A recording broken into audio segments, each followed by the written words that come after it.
반갑습니다, 여러분. 네, 여러분 혹시 건강하십니까? 건강하시나요? 옆에 있는 지체들하고 너 요즘 건강하니? 이렇게 물어보면서 인사를 나눠볼까요? 건강하시나요? 건강하십니까? 어쩌면 청년들 중에는 아직 많은 청년들이 건강에 대해 관심이 별로 없을 수 있습니다. 그다지 없을 수도 있습니다. 하지만 어느 순간부터는요, 사람들이 늘 건강 챙겨야 되는데 이런 생각을 하면서 건강에 대한 염려를 안고 살아갑니다. 혹시 지금 나는 내 건강해야 되는데 건강 신경 좀 쓰고 관심을 가지고 있는 청년들 한번 손 한번 들어볼까요? 여기서 이제 좀 나눠지겠죠. 네. 태희 벌써부터 이제 건강 염려증이 있나요? 건강에 대해서 염려를 좀 하고 있는데, 네. 왜 이런 염려를 안고 살아갈까요? 건강에 대한 염려. 건강 잘 챙겨야 되는데 왜 이런 생각들을 가지고 살아갈까요? 응? 죽을까봐. 그래요, 맞아요. 왜냐하면은 누구나 아픔을 겪기 때문입니다. 뭐 아프니까 청춘이라고 하는데 사실은 사람은 누구나 아파요. 다 아픕니다. 그죠? 모든 사람들은 크고 작은 질병에 걸리거나 상해를 당하거나 필연적으로 고통을 당합니다. 고통을 겪어요. 그리고 아픔을 겪고 나면 아프지 않은 상태, 건강한 상태에 대한 욕구가 자연스럽게 생겨나죠. 그렇다면 여러분, 건강한 사람은 안 아픈 사람일까요? 안 아픈 사람이라기보다는 덜 자주 아프고 아파도 빨리 회복하는 사람이 건강한 사람일 겁니다. 그럼 어떻게 하면 건강할 수 있을까요? 우리는 대부분 어느 정도 그 방법을 알고 있습니다. 어떻게 하면 건강해지나요, 여러분? 네? 운동. 저 예비치가 몸을 이렇게 움직이면서 운동이라고 이야기를 하고 있는데, 또 먹는 거, 그쵸? 식이 조절. 네, 건강한 음식, 그 식습관을 갖는 거. 그리고 또 어떤 것들 있죠? 잘 자는 거, 그렇죠? 충분한 숙면을 또 가져야 됩니다. 물도 많이 마셔야죠, 그죠? 물도 적당하게 마셔줘야 됩니다. 그리고 몸을 좀 따뜻하게 하면 좋다 그러죠. 네, 어때요? 여러분들이 이런 건강한 습관들을 다들 가지고 있나요? 네, 다들 알고 있지만 잘 못해요. 못 지킵니다. 이런 건강한 습관들을 만들고 지켜나가면 좋은 건 알지만 잘 못 지켜요. 그러면 이 건강한 습관들을 지켜나간다면 어떤 일이 우리 몸에 일어날까요? 몸에 근육이 붙겠죠. 몸에 근육이 붙고 얼굴 혈색도 좋아질 겁니다. 종훈 형제 지금 얼굴이 좀 약간 되게 피곤해 보이는데, 그죠? 이 건강한 습관들을 가지면 얼굴의 혈색도 돈단 말이에요. 얼굴 혈색도 좋아진단 말이에요. 그런데 여러분, 이처럼 겉으로 얼굴이 좋아 보이고 온몸에 근육이 보기 좋게 붙는다고 해서 다 건강한 것은 아닙니다. 다 건강한 것은 아니에요. 겉으로 드러나지는 않지만 건강한 몸에 아주 핵심적인 요소가 있습니다. 그게 뭘까요? 여러분, 오늘 설교 제목 아시는 분? 아까 잠깐 지나갔죠? 한번 내봅시다. 띄우지 말고. 자, 오늘 설교 제목 아랑이. 교회의 영적 면역 체계. 좋아요. 그래요. 겉으로 드러나진 않지만 건강한 몸의 아주 핵심적인 요소 뭐죠? 면역 체계, 면역력. 바이러스와 같은 외부의 안 좋은 것이 우리 몸에 침투해 들어왔을 때 이 면역 체계가 맞서가지고, 이 면역력이 맞서가지고 우리의 몸을 보호해주고 또 회복시켜 줍니다. 그래서 건강한 사람은 어떤 사람인가요? 면역 체계가 잘 기능하는 사람이라고도 할 수 있을 겁니다. 면역력이 높은 사람. 면역 체계가 잘 작동을 하면 앞에서 이야기한 것처럼 덜 자주 아프고 아프더라도 더 빨리 회복할 수 있습니다. 그런데 여러분, 여기서 우리가 한 가지 좀 고민을 해볼게요. 건강한 교회를 위한 면역 체계도 있지 않을까요? 응? 교회를 위한 면역 체계. 사람이 필연적으로 질병과 고통을 겪을 수밖에 없는 것처럼 교회도 반드시 문제와 갈등을 겪을 수밖에 없어요. 마찬가지 건강한 교회는 그래서 문제가 있지만 그 발생 빈도가 적고 문제가 생기더라도 그 문제에 성숙하게 반응하고 해결하는 교회야말로 건강한 교회라고 할 수 있을 겁니다. 영적 면역 체계를 교회가 잘 갖추고 있어서 갈등이나 어려움을 수월하게 극복할 수 있는 교회야말로 건강한 교회라고 할 수 있겠죠.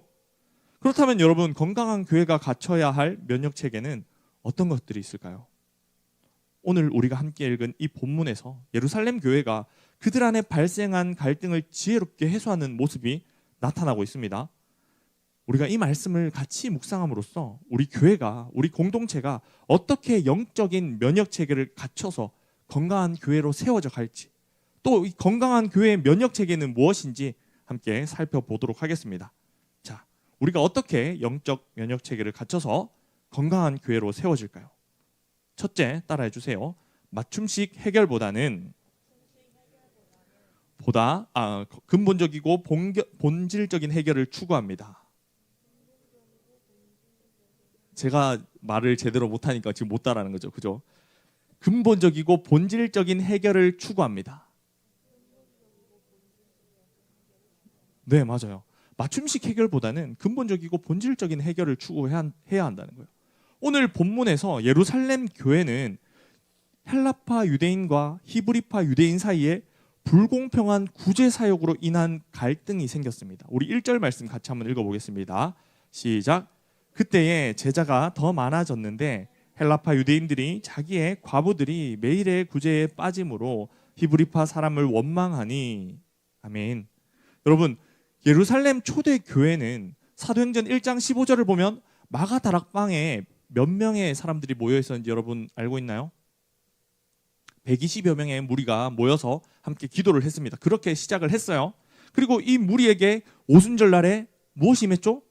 성령이 임했습니다. 성령이 임하고 2장 41절에서는 베드로의 설교 후에 몇 명의 사람들이 세례를 받고 성도가 되죠? 3,000명. 3,000명의 사람들이 세례를 받고 성도가 됩니다. 그리고 4장 4절에 다시 말씀을 듣고 믿는 자들이 나오는데 남자의 수만 몇 명? 5천이나 되었다라고 합니다. 여자와 아이들까지 포함을 하면 아마 15,000명 가량 되었겠죠. 오늘 본문은 바로 앞에, 그리고 사도행전 5장 14절 이걸 보면은 믿고 주께로 나아오는 자가 더 많으니 남녀의 큰 무리더라 이렇게 말씀을 하고, 오늘 본문 1절까지도 그때의 제자가 더 많아졌더라 이렇게 시작을 하고 있어요. 여러분, 그러면 예루살렘 초대교회 공동체의 성도들은 약 몇 명 정도였을까요? 네, 계산 한번 해보세요. 네. 이과들, 네. 암산 좀 잘하는 사람들 얼마 정도일 것 같아요? 네? 2만, 그죠? 2만에서 2만 5천 명 가량이었을 거라고 추정을 해요. 그 사도행전의 어떤 맥락을 봤을 때 2만에서 2만 5천 명. 여러분, 사람들의 수가 많아지면 여기에 비례해서 무엇이 많아질까요? 네? 사람들의 수가 많아지면 무엇이 많아질까요? 여기에 비례해서. 우리 같이 좀 생각을 하면서 한번 해봅시다. 네? 이상한 사람. 좋아요. 이상한 사람. 그렇죠. 우리 교회도 이상한 사람 있나요? 없어요? 없어요? 민경자매도 우리 교회 온 지 얼마 안 됐거든요. 그죠? 네. 이상한 사람 아직 안 보여요, 잘? 네. 그래요. 사람들의 수가 많아지면 여기에 비례해서요, 말이 많아지고 탈이 많아집니다. 말이 많아지고 탈이 많아져요. 그래서일까요? 이 거듭되는 성장 속에서 헬라파 유대인들이 히브리파 유대인들을 오늘 본문에서 뭐 하는 일이 생기죠? 원망하는 일이 생깁니다. 그 이유는 헬라파 유대인들 중에 과부들이 있었는데 이들이 그 구제 사역에서 공정한 대우를 받지 못한다는 것이었습니다. 여러분, 이 일을 어떻게 하면 좋을까요? 이렇게 불공평한 구제 사역이 벌어져서 원망하는 일이 생겼는데 이 일을 어떻게 하면 좋을까요, 여러분? 쉽게 생각하면 헬라파 유대인들의 그 원망을 들어주고 불공평한 구제 사업을 바로 잡으면 되지 않을까요, 성현 형제? 그죠? 근데 그게 말처럼 쉬운 문제가 아니라는 거죠. 말처럼 쉬운 게 아니라는 겁니다. 원망을 다루는 것은 상당히 복잡합니다, 여러분. 구약 성경에도 원망의 대표 주자들이 나옵니다. 원망의 대표 주자. 네, 원망의 대표 주자들 누군가요? 준성아. 구약 성경에 나오는 원망의 대표 주자들. 준성이가 이렇게 성경 말씀을 되게 그 본인만의 방식으로 좀 이렇게 잘 알고 있어요. 본인만의 방식으로 이렇게 썰을 풀어가는 그런 능력이 있어요. 되게 예전에 세가족 공부를 하는데 그 성경 말씀을, 똑같은 말씀을 가지고 이야기를 하는데 본인의 언어로 이야기를 하는 거예요. 나중에 한번 초대하고 싶어요. 이 자리에 초대해가지고 본인의 방식으로 이렇게 성경 말씀을 좀 풀어가는 거를 좀 들려주고 싶어요, 여러분. 누가 있어요? 구약의 그 원망의 대표 주자들. 네? 한번 찍어봐요. 네. 감사합니다. 이스라엘 백성들이 그렇잖아요. 그 구약의 원망의 대표 주자들이잖아요. 바로 하나님의 은혜로 출애굽을 했던 이스라엘 백성들인데 그들은 광야에서 하나님의 은혜가 부족하다면서 수차례 하나님을 원망합니다. 배고파서 원망하고, 목말라서 원망하고, 고기가 먹고 싶어서 원망하고, 정탐꾼들의 보고를 받고 낸 가나안 땅의 대적들이 무섭다고 두렵다고 원망했습니다. 심지어는 차라리 애굽에서의 삶이 나았습니다. 애굽에서의 삶이 나았어요. 하나님께 원망의 목소리를 냅니다. 왜 우리를 이끌어내가지고 여기서 죽게 하냐면서. 민수기 14장 2절에서 3절 말씀입니다. 이스라엘 자손이 다 모세와 아론을 원망하며 온 회중이 그들에게 이르되 우리가 애굽 땅에서 죽었거나 이 광야에서 죽었으면 좋았을 것을 어찌하여 여호와가 우리를 그 땅으로 인도하여 칼에 쓰러지게 하려 하는가? 우리 처자가 사로잡히리니 애굽으로 돌아가는 것이 낫지 아니하랴.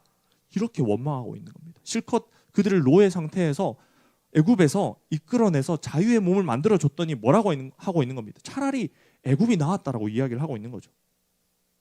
여러분, 이스라엘 자손의 이 원망은요, 다시 말해가지고 하나님 은혜에 대한 불만족을 표현하는 것이었고 하나님 약속에 대한 불신을 드러내는 것이었습니다.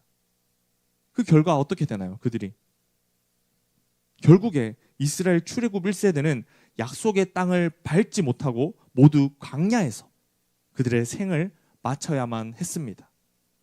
여러분, 원망은 치명적이에요. 이렇게나 원망은 치명적입니다. 공동체를 분열시키고 또 공동체를 와해시킬 수 있는 것이 바로 이 원망이라는 거죠. 그런데 오늘 성장의 성장을 거듭하던 초대교회 공동체 안에 이 원망이 생긴 겁니다. 원망이. 굉장한 위기 상황이죠. 어쩌면 실제로 헬라파 유대인들이 말하는 것처럼 그들의 과부들이 차별당했을지 모릅니다. 왜냐하면 당시 초대교회 공동체 안에서 히브리파 유대인들이 기득권을 가지고 있었기 때문이에요. 헬라파 유대인들과 히브리파 유대인들이 뭐가 다를까요? 어떻게 다를까요? 그들은 쓰는 언어가 달랐어요. 쓰는 언어. 헬라파 유대인들은 헬라어를 쓰는 유대인들이었고요. 히브리파 유대인들은 뭘 썼을까요?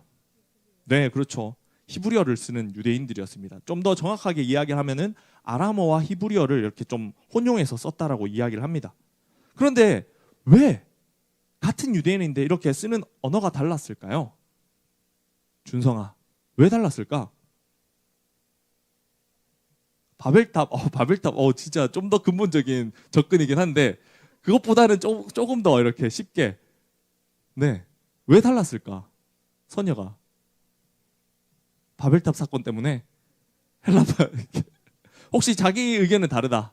자기가 생각했을 때는 헬라파 유대인들과 히브리파 유대인들의 언어가 달랐던 이유가 따로 있다. 없습니까? 없어요. 여러분 다 디아스포라에 대해서 들어본 적 없습니까? 디아스포라? 네? 디아스포라 들어봤죠? 유대인들이 이렇게 예루살렘 밖으로 흩어져 있던 그 유대인들을 뭐라고 불러요? 디아스포라라 부르거든요. 헬라파 유대인들은 디아스포라로서 이렇게 본향을 떠나 있다가 예루살렘을 떠나 있다가 어느 시점에 이제 어떤 이유들을 가지고 어떤 그 향수병이 나가지고 왔을 수도 있죠. 이 고향에 다시 돌아온 겁니다. 본향을 그리워하면서 예루살렘으로 돌아온 사람들이 누굽니까? 오늘 본문에 헬라파 유대인들이라는 거예요. 그래서 이 원래 지금 계속해서 예루살렘에 거주하고 있던 히브리파 유대인들하고 헬라파 유대인들이 사용하는 언어가 달랐고 문화가 달랐던 겁니다. 그리고 그 둘 사이에 아무래도 예루살렘에 쭉 자리 잡고 있던 히브리파 유대인들이 굳이 말하자면 기득권층이었던 거죠. 여기에다가 당시 사회는 남성 중심의 사회였기 때문에 사별 등의 이유로 미망인이 된 여인들은 제도적인 도움 없이는 최소한의 생존도 유지하기가 어려운 상황이었습니다. 그래서 하나님의 율법은 그 백성들에게 객과 고아와 과부를 긍휼히 여기고 대접할 것을 요구하죠.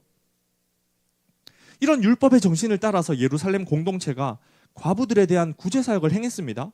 그런데 주도권을 쥐고 있던 기득권을 쥐고 있던 히브리파 유대인들이 과부들 중에 히브리파 사람들을 우선적으로 챙기고 헬라파 유대인들은 상대적으로 소홀히 여겼을 수도 있다는 겁니다. 그럼 어때요, 여러분? 헬라파 유대인들로서 억울하겠죠. 분노가 일어나겠죠. 사람들은 공정의 문제, 공평의 문제에 예민하게 반응합니다. 오늘날 청년들이 이 사회에 분노하는 이유가 뭡니까? 이 공정의 문제 때문 아닙니까, 여러분? 그죠? 이처럼 예민한 공정의 문제로 헬라파 유대인들이 원망하는 상황이라는 거죠. 그런데 여기에 대해서 사도들이 지금 어떻게 반응을 합니까? 2절에서 4절 말씀 우리 같이 한번 읽어보겠습니다. 시작.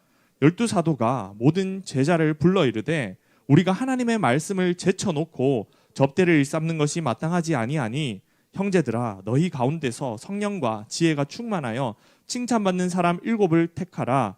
우리가 이 일을 그들에게 맡기고 우리는 오로지 기도하는 일과 말씀 사역에 힘쓰리라 하나. 아멘. 여러분, 지금 사도들이 히브리파 유대인들을 향해서 공정하지 못하다, 너네 왜 이렇게 공정하지 못해, 이렇게 질책하고 있습니까? 아니면 헬라파 유대인들을 향해서 너네 왜 이렇게 성숙하지 못해, 왜 참지 못하냐, 왜 인내하지 못하냐, 이렇게 질책하고 있습니까? 이 말씀을 봤을 때 그게 아니죠. 그렇지 않습니다. 사도들은 지금 오히려 자신들이 하나님의 말씀을 제쳐놓는 것이 마땅하지 않다, 이렇게 말하고 있습니다. 이게 무슨 말일까요, 여러분? 이 말씀 속에는 사도들이 이 공동체 안에 왜 이런 문제가 발생했는지, 그 원인을 무엇이라고 생각하는지 그 문제를 바라보는 관점이 나타납니다. 이들은 지금 문제를 어떻게 바라봅니까?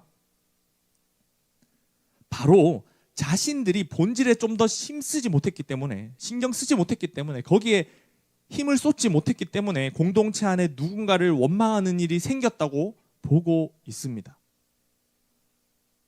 사도들은 지금 이 문제의 원인을 뭐라고 생각한다고요?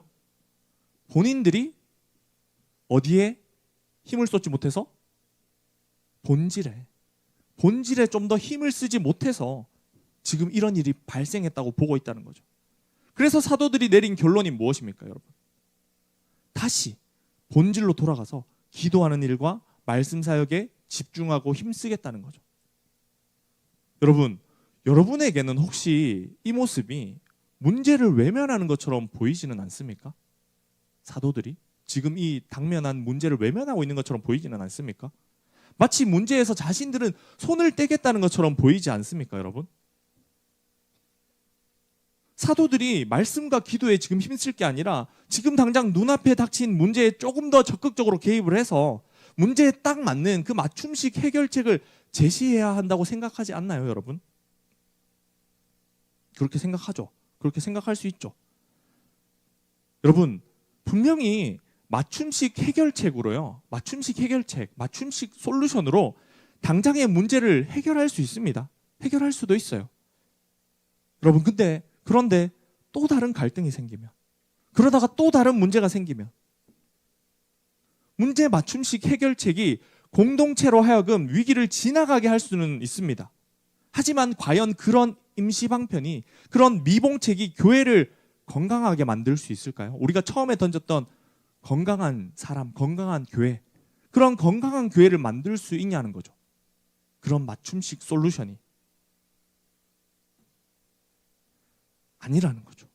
여러분, 교회를 건강하게 하는 것은, 교회의 면역 체계를 갖춰서 교회를 흔드는 온갖 문제와 갈등에 대항하게 하는 것은, 그것은 바로 교회가 본질로 돌아가는 겁니다, 여러분. 교회가 본질로 돌아갈 때 교회의 면역 체계를 갖춰서 교회에 맞서는 그 문제와 갈등들을 대항하게 할 수 있고, 또 교회를 건강하게 만들 수 있다는 거죠. 여러분, 사단은 교회가 기도하기를 방해합니다. 또 사단이 바라는 것은 교회가 말씀을 뒷전으로 밀어두는 것입니다, 여러분. 이게 사단이 바라는 바고 사단이 의도하는 바라고요. 이처럼 사단이 교회의 문제를 일으켜서 이루고자 하는 바를 생각하면요, 본질로 돌아가는 것이 결코 문제를 회피하는 것이 아니라는 거죠. 그렇습니다, 여러분. 사단이 가장 두려워하는 것은 교회의 성도들이 기도하는 거고, 말씀을 가까이 하고 그 말씀을 의지하는 겁니다. 이게 사단이 가장 두려워하는 부분입니다. 그러므로 교회에 문제가 생겼을 때 어떻게 반응을 해야 됩니까? 교회에 갈등이 발생했을 때, 공동체에 갈등이 발생했을 때 우리는 먼저 어떤 반응을 보여야 됩니까? 아, 우리 기도가 부족했구나. 아, 우리가 말씀을 떠났구나. 이렇게 반응하면서 본질로 돌아가야 할 줄 믿습니다. 네, 우리가 이처럼 본질에 충실한 공동체이기를 소망합니다. 우리 한 사람 한 사람이 말씀의 사람, 기도의 사람들이 다 되기를 간절히 소망합니다. 그러면 이제 또 건강한 교회가 갖춰야 될 영적 면역 체계 두 번째 따라해 볼까요? 성령의 역사. 그렇죠? 그 면역 체계 두 번째는 성령의 역사입니다. 지금까지 헬라파 유대인들이 원망하는 게 나오고요. 그리고 여기에 대한 사도들의 반응이 나옵니다. 그러면 이제 누가 등장할 차례인가요, 여러분? 네, 지금 이 등장인물들 다들 앞에서부터 이야기해 왔잖아요. 누가 있었어요? 헬라파 유대인, 사도, 또 여러분 어디 갔어요, 여러분? 아까 헬라파 유대인과 누가 있었다 그랬죠? 이 공동체 안에 히브리파 유대인들이 있었다고요. 자, 헬라파 유대인들 나왔고 사도들이 반응했습니다. 그들의 원망에. 그럼 이제 누가 나올 차례죠? 히브리파 유대인들이 나올 차례죠. 히브리파 유대인들이 등장을 해야죠. 그런데 그들의 목소리는 지금 오늘 본문에서 나옵니까? 안 나옵니까? 나타납니까? 안 나타납니까? 나타나지 않습니다. 어쩌면 그들이야말로 굉장히 억울한 상황이었는지도 모릅니다, 여러분. 객과 고아와 가부를 돌보라는 하나님의 율법을 지키고자 최선을 다하는 상황에서 뭐야? 왜 자기들끼리만 챙기지? 이런 억울한 원망을 들은 것일지도 몰라요. 그러나 그들은 이 본문에서 침묵하고 있기 때문에 그들의 정확한 심정을 알 길이 없죠, 우리로서는. 우리는 히브리파 유대인들의 그 변호하는 목소리를 들을 수 없고 그들의 심정을 알 수 없습니다. 그런데 이어지는 말씀에서 우리는 그들이 히브리파 유대인들이 아주 놀라운 결정을 내렸다는 것을 볼 수 있습니다. 본문 어느 지점에서 이것을 발견할 수 있을까요? 먼저 3절에서 사도들이 예루살렘 성도들한테, 예루살렘 그 공동체의 성도들한테 형제들아 너희 가운데서 성령과 지혜가 충만하여 칭찬받는 사람 7을 선발하라고 이야기를 합니다. 여기에 대해서 5절 온 무리가 이 말을 기뻐하여 믿음과 성령이 충만한 사람을 택하여 세웠다 이렇게 말씀을 합니다. 그렇게 세워진 7사람의 이름이 등장하죠. 나오죠. 그 이름들에서 우리는 히브리파 유대인들이 아주 놀라운 결정을 내렸다는 것을 알 수 있습니다. 우리 이 이름들을 함께 읽어볼까요? 5절 스데반부터 한번 읽어보겠습니다. 스데반부터 시작.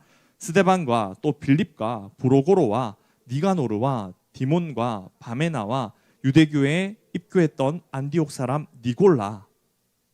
여러분, 이들의 이름에서 어떤 특이점이 발견되고 있습니까? 어떤 특이점이 발견되고 있을까요? 뭐 같은 이름이라도 있을까요? 어떻게 자음과 모음이 어떻게 뭐 좀 같은 공통점이 있을까요? 그런 것들은 잘 안 보이죠.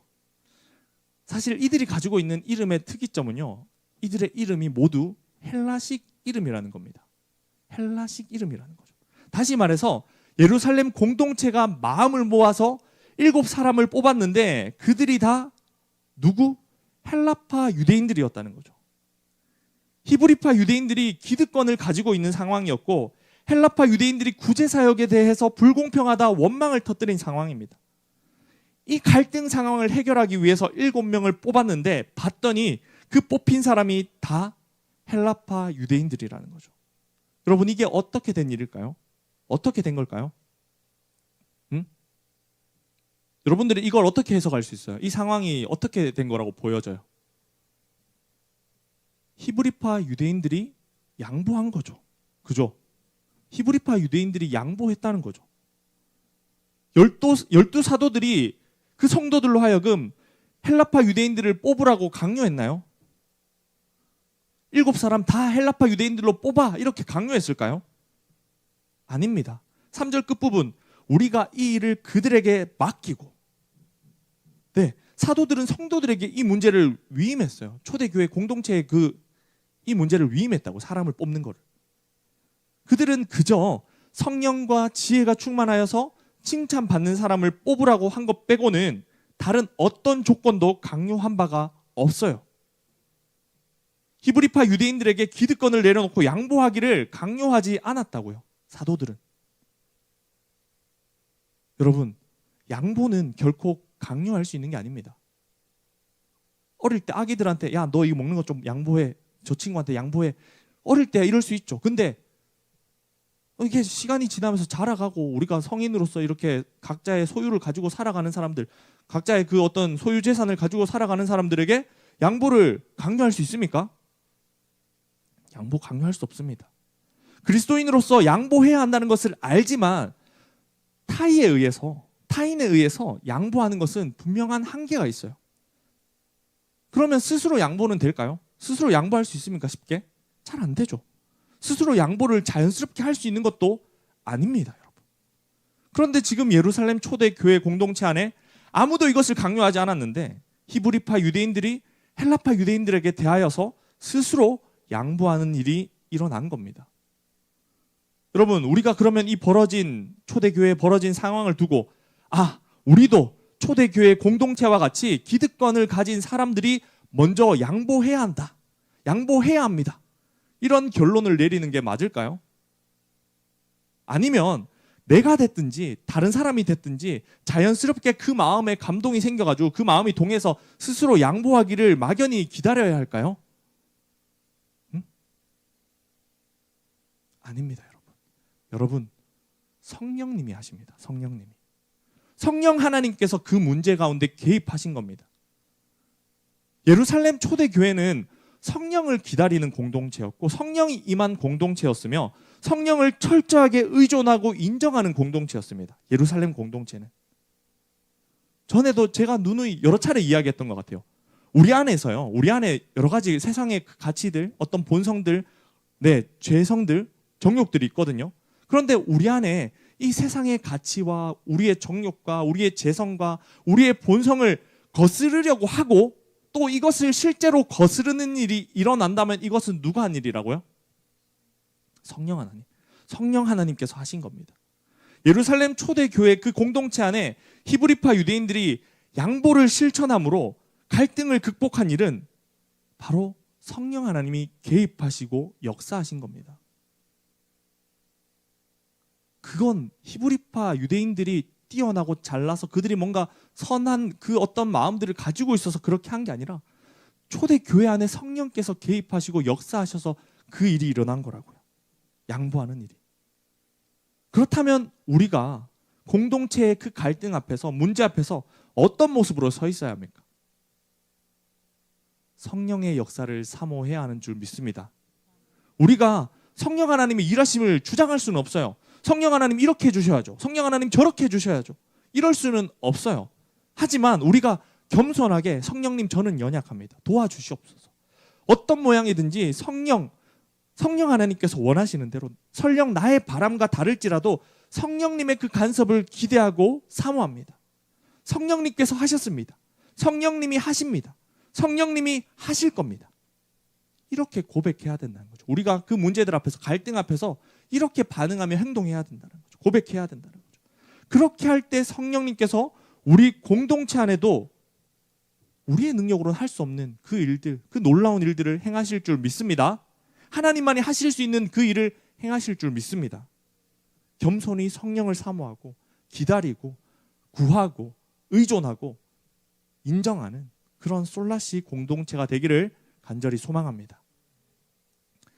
교회가 건강하게 세워지기 위해 갖춰야 할 영적인 면역체계 마지막 세 번째, 그것은 부흥입니다. 따라 볼까요? 부흥. 부흥에 대해서 잘 알고 있죠. 우리 7절 말씀 같이 한번 읽어보겠습니다. 시작. 하나님의 말씀이 점점 왕성하여 예루살렘에 있는 제자의 수가 더 심히 많아지고 허다한 제사장의 무리도 이 도에 복종하니라. 아멘.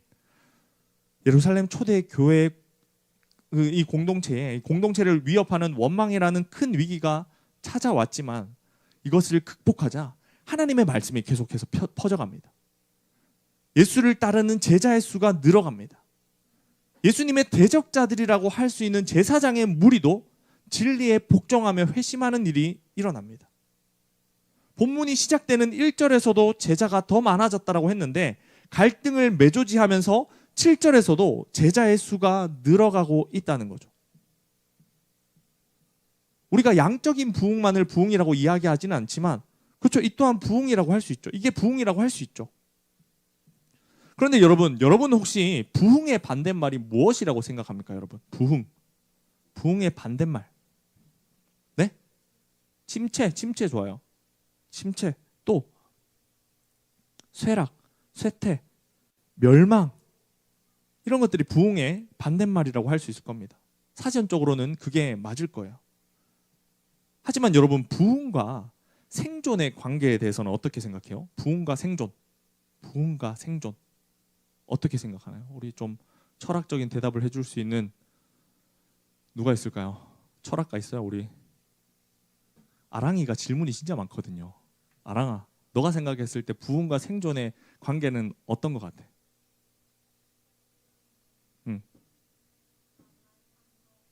나만 산 거고. 부흥은 제도사. 되게 이렇게 직관적이다. 좋네.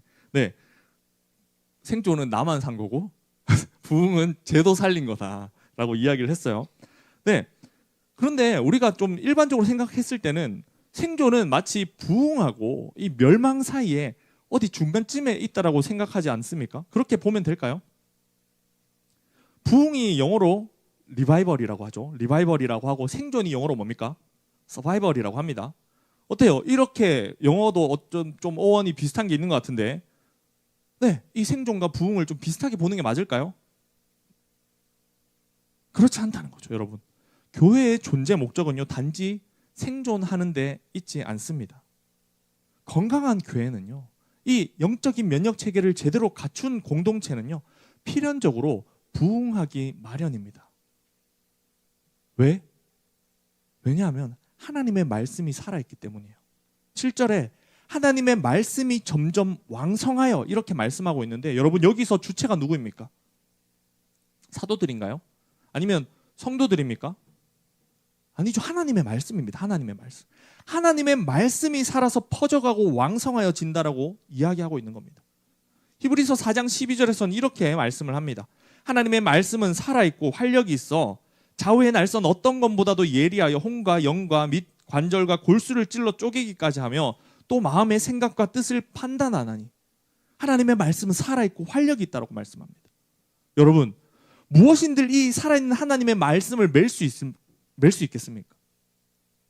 오늘날 상황이 하나님의 말씀의 전파를 방해할 수 있을까요?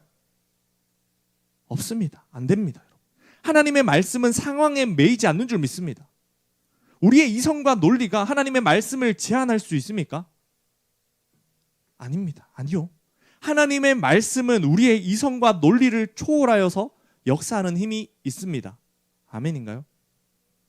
그러므로 하나님의 말씀이 살아 역사하는 교회 공동체에 현상 유지, 생존이라는 말은 어울리지 않다는 거죠. 하나님의 말씀은 가만히 있을 수 없고 퍼져가고 내적으로든지 외적으로든지 교회의 부흥을 일으킬 수밖에 없습니다. 내적으로든지 외적으로든지, 그게 양적인 부흥이 아니라도 괜찮아요. 우리 내적으로라도, 우리 안에서라도 하나님의 말씀은 살아 역사하면서 퍼져가고 우리의 그 마음과 생각과 이런 것들을 바꾸는 힘이 있다고, 그런 역사가 있을 수밖에 없다고, 그런 부흥이 있을 수밖에 없다고요. 하나님의 말씀이 살아있기 때문에. 아멘인가요? 네. 우리 솔라시 공동체가 그러니까 겨우 생존하는 공동체가 아니라, 겨우 현상 유지하는 공동체가 아니라 살아있는 하나님의 말씀으로 인하여서 반드시 부흥하는 공동체이기를 소망합니다. 아멘. 네, 이제는 한 가지 이야기를 하면서 이제 말씀을 좀 마무리 지으려고 해요. 정리하려고 해요. 기독교 역사 속에서 심각하게 이 교회의 면역 체계가 무너지고 진통을 아주 오랫동안 앓았던 시기가 있습니다. 암흑기라고도 불렸던 이 시기, 언제일까요? 바로 중세시대입니다. 중세시대. 그 당시에 교회에 성직을 매매하는 일들이 자행되었고, 또 여러분들이 많이 들어봤을 겁니다. 면죄부라고 해서 지은 죄를 사하여 준다는 증서를 돈으로 사고 파는 일이 교회 안에 생겨났습니다. 그 외에도 교회 안에 말로 다 할 수 없는 숱한 문제들이 있었어요. 교회 타락이 걷잡을 수 없는 상황으로 그 당시에 치달았어요. 교회 타락이 극에 달해서 더 이상 교회에 소망이 없다 이렇게 여겨지던 때가 그때입니다. 그때 어떤 사람들이 일어나나요? 하나님께서 어떤 사람들을 일으키십니까? 그때? 네? 어떤 사람을 일으켜요? 루터, 또 칼빈과 루터와 같은 사람들이 교회 타락에 맞서서 종교개혁을 일으킵니다. 종교개혁을 일으켜요. 여러분, 종교개혁의 모토에 대해서 여러분 알고 있습니까? 종교개혁의 기치? 이건 어디 좀 기록해 두세요. 자, 5솔라라고 해요. 5솔라. 하나는 이거 라틴어는 쓸 필요는 없어요. 그냥 이게 한글로 받아 적으세요. 하나는 솔라 스크립추라, 오직 성경. 그리고 또 다른 하나는 솔루스 크리스투스, 오직 그리스도. 오직 성경, 오직 그리스도. 그리고 솔라 그라티아, 오직 은혜. 그리고 솔라 피데, 오직 믿음. 그리고 솔리데오 글로리아, 오직 하나님께 영광. 뭐라고요? 오직 성경, 오직 그리스도, 오직 은혜, 오직 믿음, 오직 하나님께 영광. 이 5솔라, 이 5가지 기치를 들고, 이 5가지 모토를 들고 종교개혁이 일어났어요. 여러분 이것들을 무엇이라고 할 수 있을까요? 이것들이 다 무엇입니까? 5솔라, 교회의 본질이라는 거죠. 이것들이.